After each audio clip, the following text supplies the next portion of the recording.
Every Saturday রাত্রিবেলা খাওয়া দাওয়া হয়ে যাওয়ার পর এইভাবে একটা কর্পূরের ট্যাবলেটকে আমি ঘরের মধ্যে জ্বালিয়ে দিই।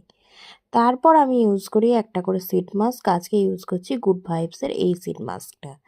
এটা হচ্ছে ইলুমিনেটিং পার্ল সিড মাস্ক। এটা প্রথমবার ট্রাই করছি। এই যে প্যাকেট থেকে বের করে নিলাম।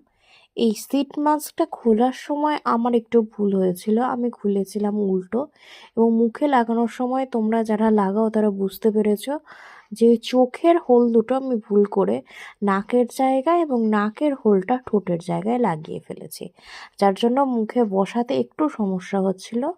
তবে যাই হোক, 15 মিনিটস এইভাবে থাকার পর এইভাবে সিট মাস্কটাকে তুলে নিয়েছি। তারপর যে জেলটা ছিল ওটা মুখে ভালো করে মাসাজ করে নিয়েছি। মাথায় রাখতে হবে, সিট মাস্ক তোলার পর কিন্তু কোনোভাবেই মুখ ধোয়া যাবে না। এই দেখো ফাইনাল রেজাল্ট।